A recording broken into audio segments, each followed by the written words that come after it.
አዳጊ ህጻናት በወንጀል ነክ ጉዳይ ውስጥ ገብተው ሲገኙ ወደ ተሃድሶ ማዕከል በማስገባት ጸባያቸውን የማቃናት ስራ ይሰራል። እነዚህ አዳጊዎች ደግሞ በጥፋታቸው ጸባያቸው ይስተካከል ዘንድ የተሃድሶና የስብዕና ግንባታ ተቋም የተገኙ ናቸው። ከቤተሰቦች ጋር ተጣልቼ ነበርና በተደጋጋሚ ስለምንጣላ ትታረም በሚል የሰረቀችን ትጠፋለች በመባል ከሰሱኝ። ከዛ ፍርድ ቤት ሄድኩኝ። ከዛ በኋላ ተፈረደብኝ። እዚህ መጣሁ። የመጣሁት ከቴፒ ነው።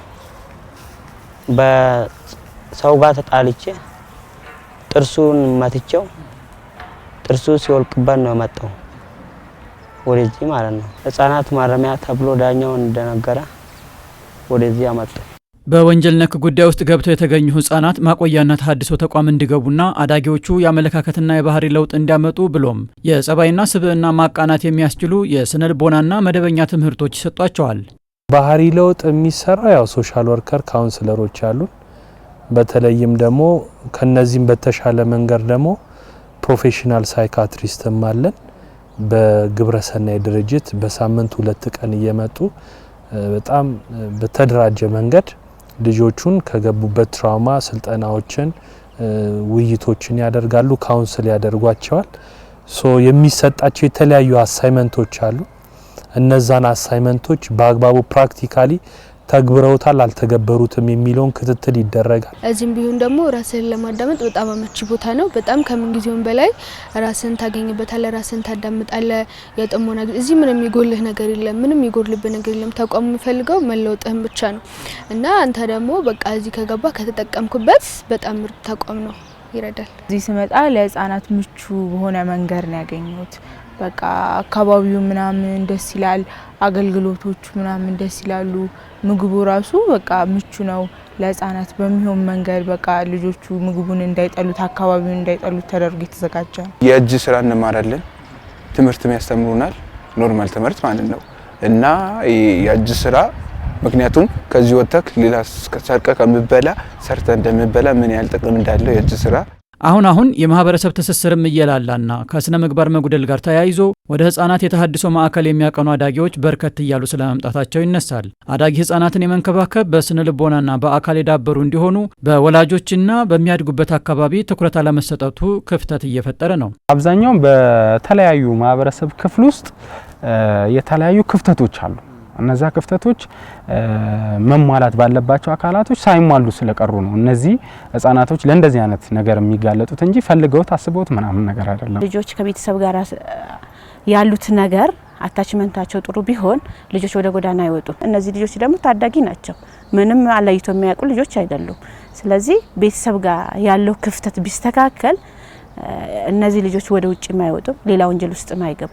በወንጀል ህጉ አንቀጽ 157 እስከ 168 እድሜያቸው ከ9 እስከ 14 ዓመት ያሉ አዳጊዎች የወንጀል ተግባራትን ፈጽመው ሲገኙ ልዩ የጥንቃቄ እርምጃዎችና ቅጣቶች እንደሚያርፍባቸው ይደነግጋል። አሁን ላይ ታዲያ በተሃድሶ ተቋሙ በሚሰሩ ክትትልና የጸባይ ማረሚያ ስራዎች ብዙዎች መለወጥ ችለዋል።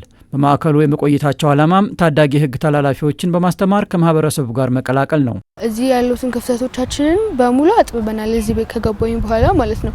የዚህን ያህል እስከ ማሳሰር የሚደርስ ጥል መጣላት እንደሌለብኝ ከቤተሰብ ጋር የዚህን ያህል ደረጃ መዳረስ እንደሌለብኝ እናም ደግሞ እዚህ በታሰርኩ ጊዜ የመጡ የጠየቁኝ የቤተሰብ ፍቅር አሳይተውኛል። ስለዚህ እንደዚህ ይወዳዱኝ እኔ ደግሞ ምንም ነገር ማድረግ እንደሌለብኝ ምናምን ተረድቻለሁ። የድሮ ጸባይንና የሆኑን ጸባይን ሳገናኛቸው በቃ ይለያያሉ። በጣም ነው የሚለያዩ። ራሴን ቁጭ ብዬ ራሴን አዳምጬ ምን እንደጎደለኝ ምን እንደሚያስፈልገኝ የሚያስፈልገኝም ነገር እየጠየቅኩኝ ማድረግ ያለብኝን ነገር እንዳደርግ እዚህ በጣም ነው ይረዳኝ ይላል። እኔ እንኳን ድሮ ውጪ ቲቪተኛ ነበርኩ።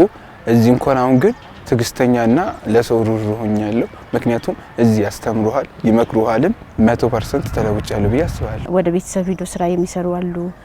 ኢቭን ቤተሰብ እንኳን ደውሎልን ልጄ እንደዚህ ነው ይሄ ለውጥ አሳይቷል የሚመርቁንም አሉ እና ብዙ ለውጥ ያገኙ ልጆች አሉ። ትውልዱ ግብረ ገብነት እንዲማር ሰላማዊ በስነ ምግባር የታነጸ ብቁ ዜጋ ለመፍጠር በተቋሙ የሚሰሩ የጸባይ ማረሚያ ስራዎች ወሳኝ ሚና እንዳላቸው ይታመናል።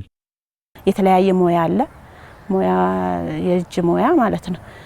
እኛ ደግሞ እነዚህ ካውንስለሮችና ሶሻል ወርከሮች ስላለ እነሱ ደግሞ ካውንስለር ያደርጋሉ፣ ሶሻል ወርከር ካውንስሊንግ ይደረጋል። በዚህ የተጨመረ ደግሞ ላይፍ ስኪል የሚደረግ ነገር አለ። እነሱን እምነት ቦታም አለ እዚህ ውስጥ የተለያየ እምነቶች ያላቸው በእምነታቸው የራሳቸው ፕሮግራም ስላላቸው በዛም ይያያዛሉ። በኦርቶዶክሱም በፕሮቴስታንቱም በሙስሊሙም እንደዚህ መምህራኖች ይመጣሉ፣ ያስተምሯቸዋል፣ ይገስጿቸዋል። ይሄ ነገር ደግሞ ለነሱ ከካውንስሊንጉም ከምንትኑም በላይ ትልቅ የሆነ የአእምሮ እረፍት ግንባታ ይሰጣቸዋል፣ ስክነት ይሰጣቸዋል። በመሰል ሂደቶች ውስጥ የሚያልፉ አዳጊዎችን መልሶ ለማድረቅ ማህበረሰባዊ ተአቅቦና የቤተሰብ ክትትል በእጅጉ ያስፈልጋል።